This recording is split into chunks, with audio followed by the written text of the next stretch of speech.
Well, good day to you, ladies and gentlemen, and thank you for making the time to join us at this time for this webinar hosted by Grant Thornton Bharat. My name is Vishesh Chandyok. I am the Chief Executive Officer of Grant Thornton Bharat. I am delighted that you could make the time. I'm also delighted that we'll be joined by an illustrious panel this afternoon. Not too many slides, actually no slides, but for you to learn and hear from real experts about this space of ESG. Bharat Madan, Group CFO of Escorts Kubota, Full-Time Director, as well as Django Dalal, co-founder of GovEVA, our strategic alliance partner on the space of ESG. We will also be joined by Abhishek Tripathi and Dinesh Anand, real ESG leaders in this space from Grant Thornton Bharat. And today's subject at this webinar and this series of webinars that we intend to host will be on value chain reporting. Now, I sit on one listed company board and just one listed company board, and with the stock markets where they are, as one would imagine, questions from shareholders are not about company performance these days. I attended the company's AGM just this morning, and there was only one question that somebody asked. And I was amazed. This is a small shareholder somewhere in a tier 3, tier 4 city in India who asked, "Sir, may I know what your company's ESG rating is?" Only one question. Everything else was compliments on how well the company is doing. So I think I can safely say that ESG is fast going from that noun ESG to a verb where people expect action. Our purpose at Grant Thornton Bharat is to shape not just a bigger India, but a better India. And to shape a better India is directly linked to making progress on ESG, that verb. ESG, to me, in its simplest form, is the need to break down the E, the S, and the G into that climate and energy transition, the scope 1 to 3 emissions on the E, the diversity, equity, inclusion, health and safety, which is so central, particularly in professional services firms with what happened recently, and something we are acutely aware of on the S, and of course, all the pillars of governance that come together and actually not just create value, but preserve value, sustain value for a business. That is what I consider ESG. But today is about value chain reporting, VCR, as you would call it. And this kind of VCR is not unique to the world, but the need to get 250 top companies to consider the ESG impact of its value chain, both upstream and downstream, and as much as 75% of that, and then also get auditors to attest to it, is unique to India. And we will be the first ones to make progress on that. I know all of you have more questions than answers at this time, but we want to look at the enormous opportunity there is for us as a country and for each industry within our country to emerge as a leader globally if we were to even make 50% progress on that objective. So I compliment you for taking time from your busy schedules to be with us this afternoon. And once again, thank Bharat, Django, Abhishek, and Dinesh for hosting this webinar series, and this beginning with webinar 1 on value chain reporting. Thank you, Vishesh, and welcome everyone once again to our first of many of such webinars which we are going to be doing going forward. Our intention today is to give you an industry perspective on value chain reporting and the practical challenges and implementation, and for this you will hear more from Bharat. You're also going to hear about how technology can really streamline value chain reporting and enhance transparency. And this is something which Django will cover. And finally, we will share some trends with you on value chain reporting requirements and the recent recommendations on BRSR by the expert committee. And this is stuff which is going to be covered by Abhishek. But before we start, I would like to really have a quick fun poll.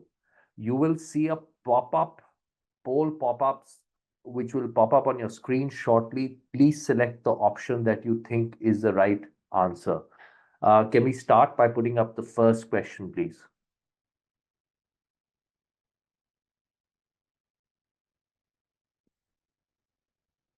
You all have to just select your answer and click on submit. Bhavik, can we get the answer, please?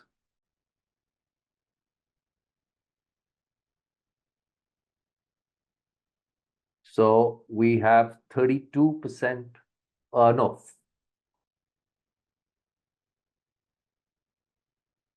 7%. So the close right answer for this is answer C. So there are 61 key KPIs which are what everyone needs to report for value chain. Let's go on to question number 2, please.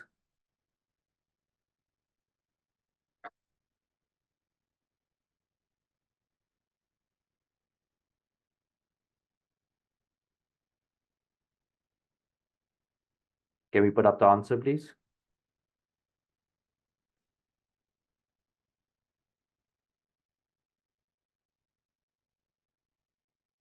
The answer. Absolutely. I think the audience has got it right. All of the above is the right answer. Can we go to the next question, please?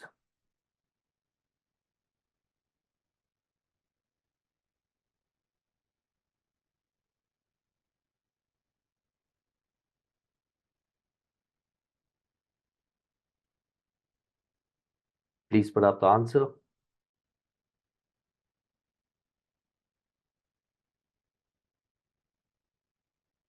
I have to say that we have a great audience who is extremely learned. The answer is absolutely false.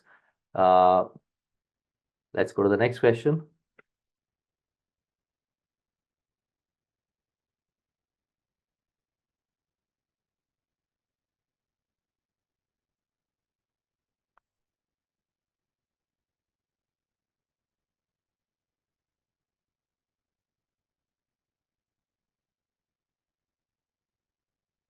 The answer, please.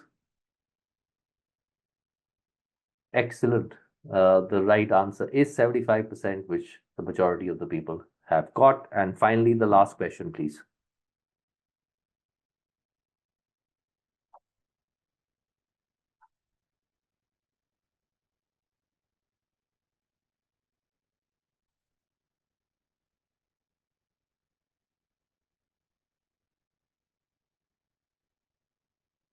Can we see the results, please? And actually, the right answer is all of the above. Thank you for all your participation. It is really interesting to see how your perspective aligns with some of the key themes which we will discuss today. As we are going with the webinar, please feel free to post questions which you have in the chat box, and if we have time, we will pick them up. If we do not have time, we will still pick them up, and we will make sure that you by email receive answers to all those questions. With that, let's straight away dive into our panel discussion. The first 2 questions are going to be aimed at you, Abhishek. What are the current value chain requirements and what metrics should companies prioritize? You're on mute, Abhishek. So, Dinesh, as we all know, the BRSR brought about a 3-dimensional shift in how ESG was being handled in India. The change was in terms of the location, theme, and the people discussing BRSR or ESG. The location of ESG discussions shifted from the remote plant location to the boardrooms. Theme of these discussions shifted from ensuring health and safety for workers and employees to how ESG could be integrated with the business. And the people discussing ESG changed from the EHS heads against the plants to the CXO and the board members. Now, going forward, SEBI has also mandated ESG disclosures for the value chain, starting with the top 250 listed entities, of course, for market capitalization on a comply or explain basis for the financial year 24-25. These listed entities now have to report on the KPIs as per the BRSR code on the value chain to the extent of the business attributable to this value chain partners, both upstream and downstream. The key indicators on which this disclosure is required to be made is greenhouse gas emissions limited to scope 1 and scope 2, water footprints, energy footprints, circularity, which is waste generated by types such as plastic waste, e-waste, hazardous waste, etc. Employee well-being and safety, so the expenditure incurred on employee well-being and safety and the measures taken by the organization on employee well-being and safety. Gender diversity, including complaints related to POSH, inclusive development, where one has to report on the input sourcing material purchased from the MSMEs. Fairness and engaging with customers and suppliers, so data breaches and days of accounts payable qualify there. And the openness of business, which is purchase and sales done with trading houses, dealers, related parties, and as well as loans and advances and investments with related parties. Now, this focus towards the value chain becomes critical because most of the environmental and social risks often lie upstream in the areas such as raw material sourcing, manufacturing, transportation. And by integrating all of this into the value chain reporting, now the businesses will not only comply with BRSR, but also get a holistic view of the entire supply chain, or rather the value chain. And this would just further build stronger image. They can get into more responsible partnerships and mitigate ESG-related risks. So I hope this covers So, the as a answer. matter of fact, in continuation to that point, in May of 24, SEBI has released a consultation paper, right, where they have proposed significant changes to the BRSR framework. Can you talk a little bit more about what were the proposed changes and the impact on compliance for companies and how companies should be looking at that consultation paper? Yes. So while the disclosures, the requirement for disclosures on the value chain came in last year, but then there were representations from industry groups, corporates, asking SEBI to kind of be lenient on the disclosure requirements. So SEBI had set up an expert committee to get representations and feedback from the industry. And based on that, SEBI released a discussion paper. Now there were three important considerations on the value chain disclosures as per this particular discussion paper released by SEBI on 22nd of May. The coverage of value chain was limited to 75% of the value chain, both upstream and downstream, covering every value chain partner which accounted for 2% or more of the total volume of purchase or sales, and the disclosures on a voluntary basis as against comply or explain as per the earlier notification by SEBI. These proposed changes to the BRSR, particularly revising the definition of the value chain partner and introduction of the voluntary disclosure, is going to definitely ease some burden on the reporting entities, the top 250 listed companies. Further reducing the scope of the value chain partners to 2% or more of the company's purchase or sales will also kind of significantly ease the reporting burden, because then the reporting entity doesn't need to go to the 100%, cover 100% of the value chain. And this would become important for companies who have a very complex and vast supply chain.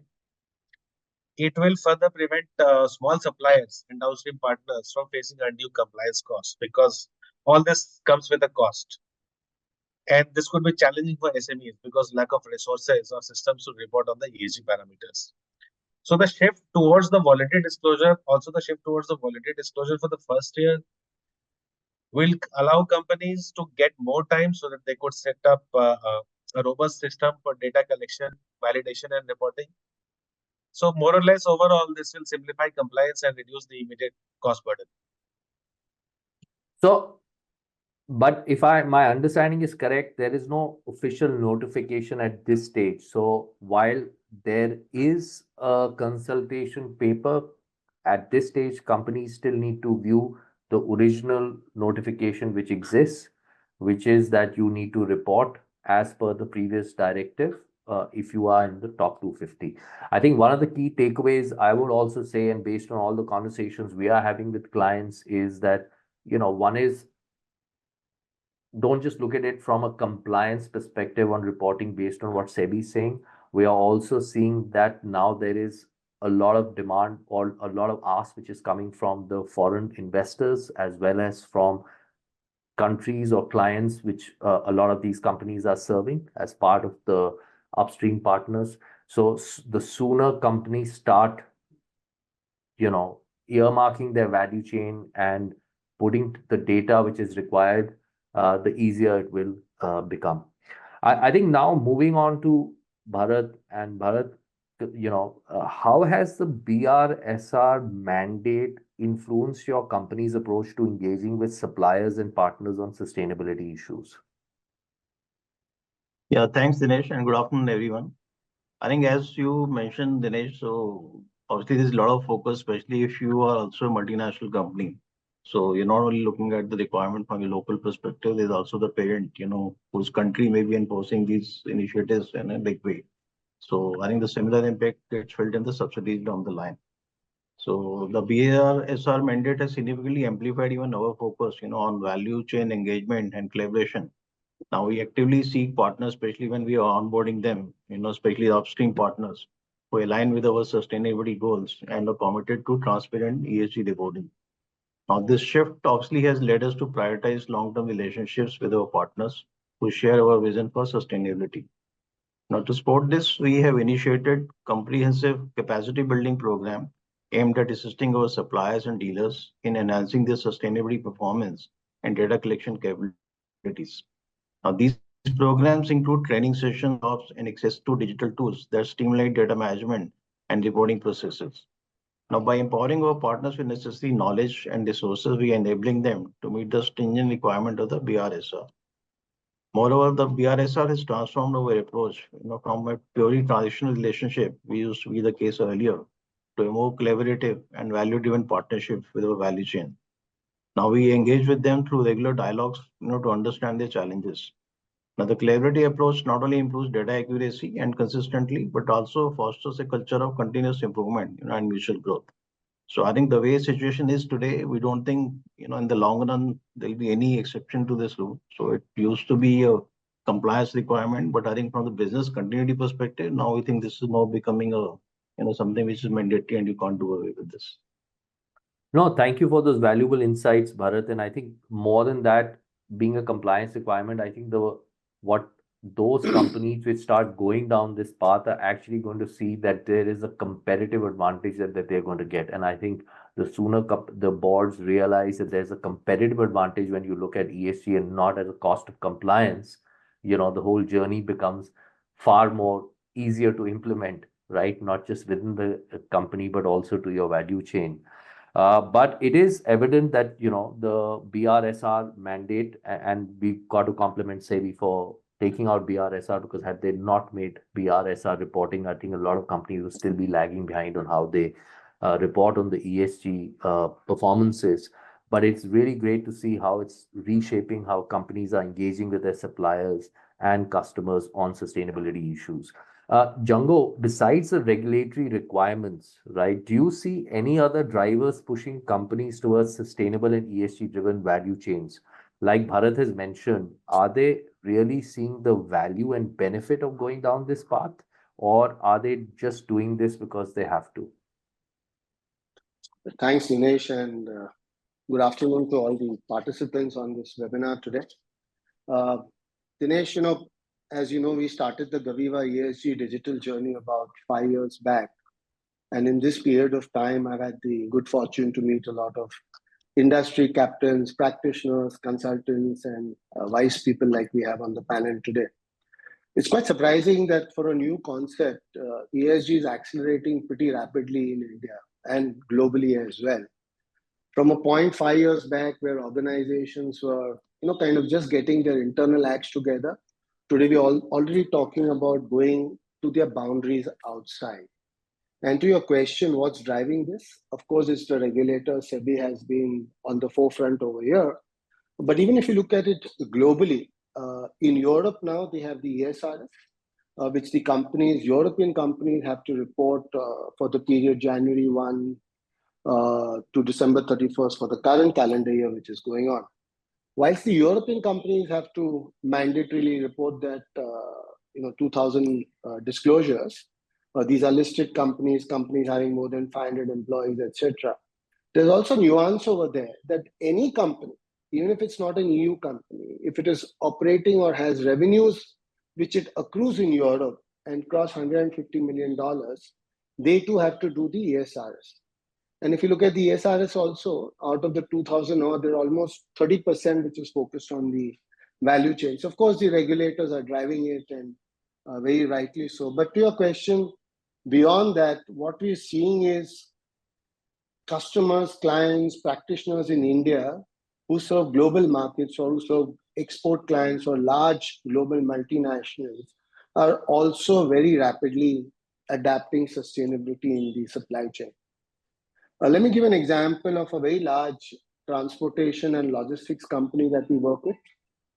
It's a multinational, true Indian multinational in that sense, present in 160 countries. Now they downstream provide services to large marquee clients across the globe.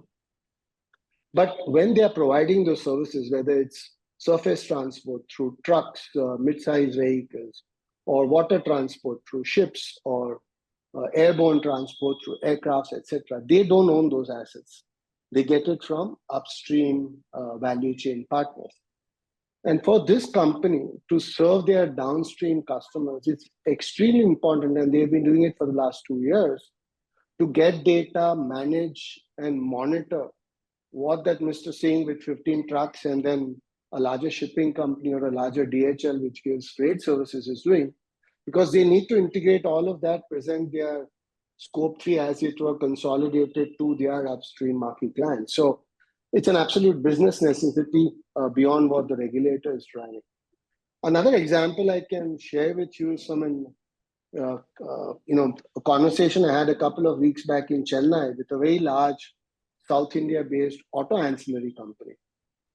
This company provides a very critical part of commercial vehicles as well as passenger vehicles, and about 70% of what they make gets exported. They were telling me that somewhere around April this year, from one of their large marquee European clients, they got a communication which had a questionnaire which had about 37 odd parameters which this auto ancillary company had to respond to. And each of those 37 were about this company's upstream value chain. So it's all gathering momentum. And if you try to think, why are regulators or clients abroad or even large clients in India pushing so much companies to go from within to external boundaries? Why the value chain? I would give you a small example to answer that. A little controversial for Indians, but the European carbon tax, when it first got announced and all of us read about it in the newspaper, in essence, if you peel the onion, what the EU carbon tax is saying is that, hey, European company, if you're getting products or commodities like steel or any products made from commodities like steel, etc., as part of your purchases, please ensure they are either sustainable in nature or impose a carbon tax. And why are they doing that? They want to ensure that large companies don't kind of outsource their ESG problems upstream, downstream. And I think that's what our regulator, SEBI, also has in mind, that you keep expanding the boundaries so that everyone's included. And in an indirect fashion, you also start making the smaller companies a little aware of ESG becoming a key requirement.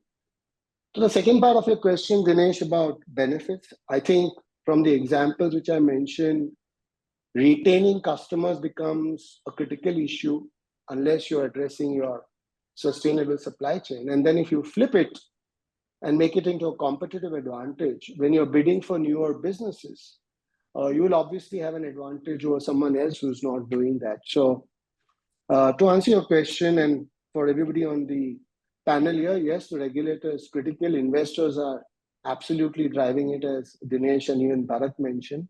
But the whole thing about buyers, large, medium, small, driving you to do it is a key driver as well.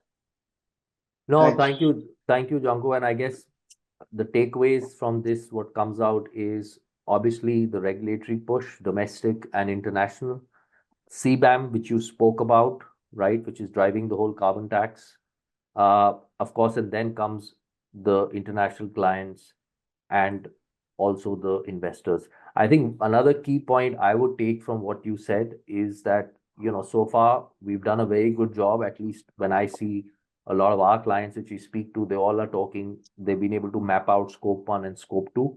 But as they look at their value chain and the upstream, scope 3 is becoming extremely important, right? And everybody avoided doing scope 3, but now it's become very important that scope 3 starts becoming the same way as scope 1 and scope 2, which we did. And that would just make the entire value chain far more easier to map out. I think just building from this and coming back to you, Bharat, what have been the primary challenges you have faced, right, when implementing value chain reporting? Yeah, Dinesh, I think you took this poll in the beginning, and then you had mentioned those challenges, and you said the answer is all of the above, and the answer actually is all of the above. So it's not one or two. So I think the issues are, I think, across all category. So I think if you look at the value chain, there's both upstream, downstream. In the upstream, at least you got the suppliers who are catering to, multiple OEMs, and they are facing the similar issue from all those OEMs. And they are non-exclusive, for you. But when you go to downstream partners like company like us, got 1,500 dealerships, and they are also all exclusive dealerships, you have a bigger challenge because first educating them, because no one is going to educate them other than you. But you as a corporate has a responsibility to do that. So that's a bigger challenge. But in upstream partner, they are other OEMs also who are actually, buying from those suppliers, so they get educated from various, different OEMs. So that is one thing which obviously is a challenge. So the second is, even within the upstream partners, obviously there are some who will be already in the listed space. Like if you got more than 1,000 suppliers, who are catering to our requirements, only less than 5% of them are listed, which actually knows these requirements. So balance 95% which are unlisted, and many of them fall under SME category, is a bigger challenge. First them, the cost of compliance itself is very high. Then they're not used to capturing this data. So data management and collection becomes a major challenge, for them, which is a bigger task. And then educating them how to capture and make sure the data which they captured is accurate, transparent, and is consistent with what other suppliers are really, reporting. That's another big challenge, which really needs to be taken care of. So I think it's a combination of all these factors. I think what you mentioned, I think in the poll, which is rightly captured. So it's not an easy task, especially from the small SMEs sector. Cost of compliance is very high. They have not been used to reporting non-financial data so far and capturing it. And suddenly they have been, made to report this, whoever is catering to these large companies. So I think it's a bigger challenge now for them to manage these compliances. And I'm sure the companies, large corporates, need to play a bigger role, and maybe along with government, some agencies, in terms of educating and making sure these compliances are taken to the right level. No, thanks, Bharat. So I think what's coming about is really how do you educate, how do you make your value chain partners, especially the upstream, more aware, upstream and downstream, as well as training.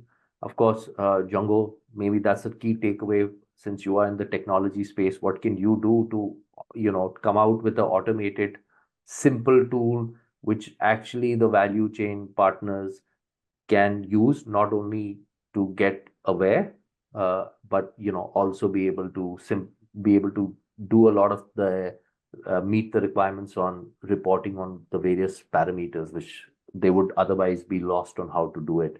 Coming back to you, Abhishek, maybe some of the key challenges which you have seen some of our clients encounter, as they have gone to integrate ESG principles across the value chain. And what is your view on how prepared are they to manage and report these ESG requirements through their value chains? Sure, Dinesh. So let me start this with saying that now the discussions on BRSR have shifted towards value chain. Value chain reporting has taken the forefront. and integrating the ESG principles, KPIs across the value chain is complex. It's definitely complex and challenging. And these challenges are faced by clients on a daily basis. Based on my experience of what I have interacted with the clients, key challenges would be, as Bharat mentioned, data collection and reporting. So many companies are still struggling with data collection and reporting, owing to inconsistency of the data or different formats of the data, right? Synchronizing all the data. Second would be engagement with suppliers. So engaging with suppliers and ensuring that they adhere to the ESG standards could be challenging, especially for companies like Bharat mentioned, with a vast, big supply chain and diverse supply chain. Cost implications could be another factor. Uh, Implementing sustainability, as I mentioned earlier, definitely involves a cost and upfront costs, which could be a barrier for some of the companies, especially the SMEs. And then technology integration. So leveraging technology to drive ESG initiatives in the value chain is a challenge, and it's a resource intensive, but with the potential to become a huge opportunity. While a lot of awareness would be required for the to kind of train the value chain partners, upskill them on how to do the reporting, what to report, what data to report, what it is required for, how it is important, how does it bring in value. So all of that would need a lot of capacity building, even if it's driven through technology. Readiness of the companies to manage and report the ESG requirements again varies. Large companies who have been reporting on their sustainability initiatives historically would be kind of better prepared, having already invested in the necessary infrastructure and the expertise and the resources. Smaller companies would lag behind because this is the first time this thing is happening and there would be resource constraints. Many companies still are in the process of enhancing their ESG capabilities. So they could be companies who have already invested in digital tools. They are planning to invest in digital tools, or they are getting their value chain partners trained or build their capacity, or they are engaging with industry forums to improve their ESG reporting and managing practices. So in summary, while there are significant challenges, but companies are making strides, and the preparation for this entire value chain reporting has started. No, absolutely. And I think when we do this again 1 year from now, just to take stock on what's been the progress out here, I'm sure some of the challenges we've spoken about today on data collection, supply engagement, technology integration would have moved, way forward in terms of and not as complicated as what it seems, before you start the journey. Coming back to you, Django, can you shed some light on how value chain data streaming and digitalization can really help company address these challenges which we've spoken about, and what is the best way forward for them? Thanks, Dinesh, once again. So, the challenges are all very well known. Data collation, synchronization. Most important is the whole thing around capacity and knowledge of the upstream, downstream partners. And then to add to all of that, whatever data you get from your partners, you integrate it into your sustainability report, your regulatory report, whether it's the BRSR or the ESRS. And that has to be mandatorily assured or audited and signed off by someone, right? So, fundamentally, if you see, it all boils down to two things. One is knowledge and data. I think the whole knowledge piece can be solved digitally along with large services advisory organizations like GT, working on behalf of the client in the center and then with their value chain. And there are, of course, as you mentioned, good digital solutions to address that. For example, we ourselves have created a very good product which has just come out called the Value Chain Hub. As most people on this webinar would know, and I'm sure you guys know it as well, GovEVA has been digitalizing internal requirements within the boundaries of very large enterprise customers for a while now. So all the work which we have done within the boundary, and when we speak to these clients, we have to now extend it out and extend it, auditable, manageable, repeatable, all kinds of things. So what digital solutions we are developing, and I'm sure others would be doing the same, is kind of we're making a satellite or a mini GovEVA, which a large client can give to each of their supply chains. So for example, if you have someone, as Bharat mentioned, who's an MSME supplier, who's making products out of steel or any other metal, asking him to even calculate his scope 1 might be a tough task. So digital solutions are there, including ours, which can be extended now to the value chain, where they can do whatever a large enterprise does, report all of that and push it back to the large enterprise. And then the digital platform can consolidate all of that, make it auditable, assurable, and automate that entire workflow. Now, what are the advantages of doing that? Minute you're seeing data flow across boundaries, even within your own boundary, when you're doing emails and Excel sheets, it becomes a tough ask. But once you're going outside boundaries, unless you have a robust digital methodology, which can be tracked, managed, assured, because you yourself are going to get assured on that, it becomes a big challenge. So I think the number one benefit is of having all of this streamlined, managed across boundaries in a very secure manner. The next one, as Bharat mentioned, you touched upon, Abhishek mentioned, is how do you quickly build the capacity? So 150, next year 300 companies have to report on value chain. If you take even a factor of 50, you're quickly touching about 15,000 people who have to come online on ESG parameters. And I think there is no other way to do that, including capacity building using digital tools and platforms. Just to shift the focus a bit, if you look at it on value chain downstream, and now, there was an RBI discussion paper which came some time back, which has mandated banks, large banks, mid-sized banks, to look at their loan portfolio and assess it from a climate risk point of view.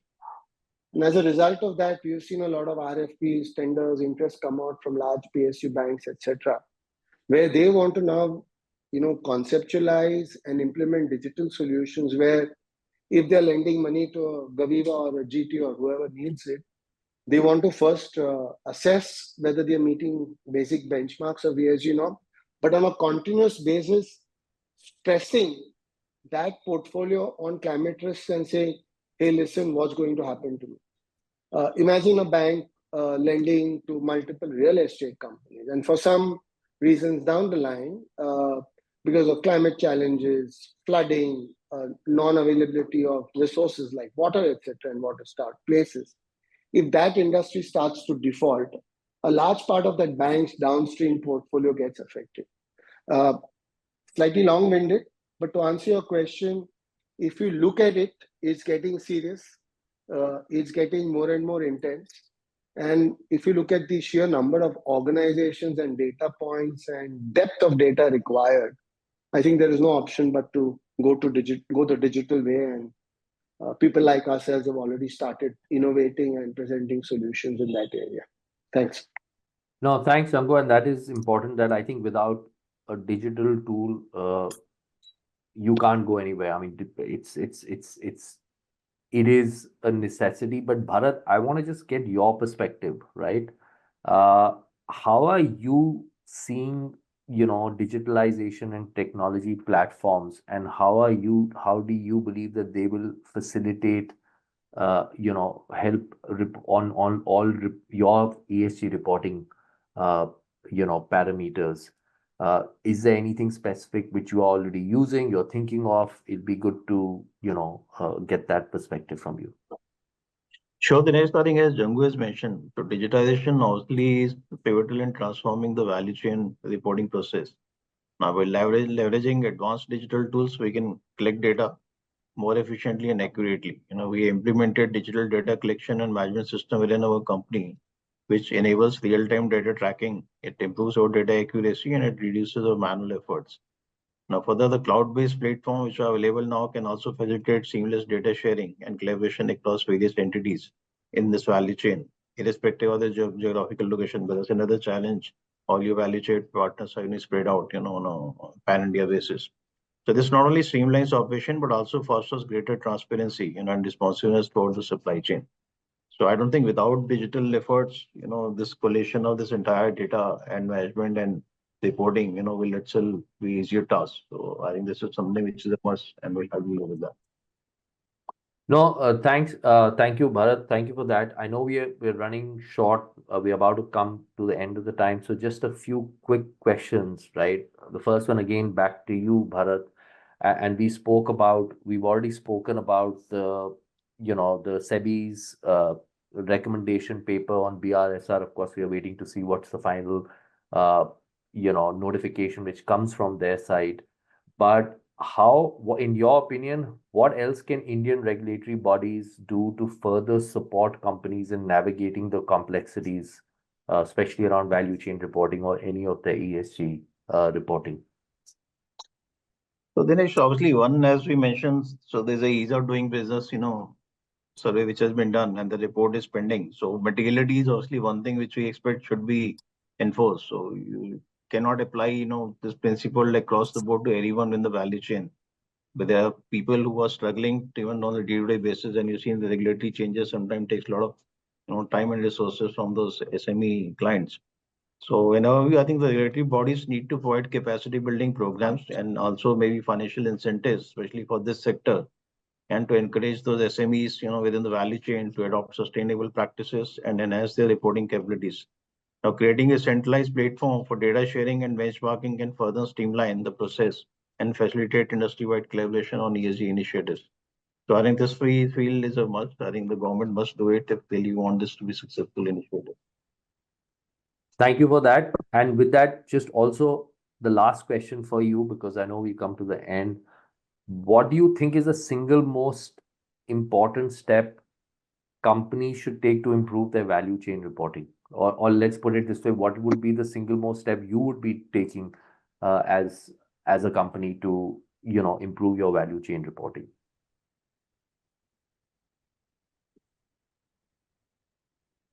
See, I think from our perspective, it's very clear, like is mentioned, it's basically the capability building and the training requirement, for the value chain, both upstream and downstream, which is required. And unless the large companies take this initiative, government alone will not be able to do that. So we'll have to take that task. So the thing is, everyone realizes now, because without these ESG principles, I think the continuity of business itself can be at risk. And as we mentioned, today all investors are looking at the ESG rating when they look at the company, and it's not happening only in the listed space. In unlisted space, we have seen, and these things are now, gradually becoming a must. So I think we need to take that lead in both training, capability building, and providing appropriate digital platform to the entire value chain partners, both for data capturing, management, and the assessment of the data. No, thank you. Django, your view?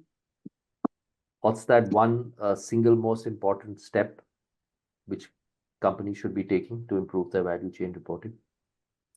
I think I would like to say two, with your permission. One is awareness, which includes training, capacity building, and second, obviously, digitalization. I think both are very, very critical. You need to get your value chain included, aware, and kicked about it, rather than just imposing. Upstream, you're a buyer, so you still have some purchasing power on them. But downstream, you're a seller, so you kind of have to get their buy-in. So that's very important. And then second, as Bharat also rightly mentioned, and so did you reiterate, without digitalization, with the amount of data points in the poll, we saw there are like 61 data points that we need. And if you multiply for average listed top 150 next year, 300 companies, 61 into say even 100 participants, you're easily talking a lot of data points, which obviously if you want assured, ready, quick digitalization. So awareness and digitalization. Abhishek, 10 seconds to you. Engagement with value chain partners, awareness, that will help in getting a holistic view of what is happening at the value chain partners. Okay, no, I think with that, we've coming to the end of the time. I know I apologize, we've not been able to take questions, and there are lots of questions which we put up, but like I mentioned, we wanted to keep these webinars short. And we will be coming with many more such series. However, we will compile the list of questions and we will get them emailed to, we will put down responses and email them to all the participants. I want to just thank my panelists for all your valuable insights today. It is pretty clear that improving value chain reporting is a multifaceted challenge, but it also presents significant opportunities. Thank you to the audience for joining, taking time off your busy schedules to attend this webinar. Please do drop us a line if you believe you would have liked to hear some different aspects. Please do give your feedback on how we can make them better as we go forward. Have a great day, everyone, and thank you once again for your time. Thank you. Thank you. Thanks, everybody. Good day.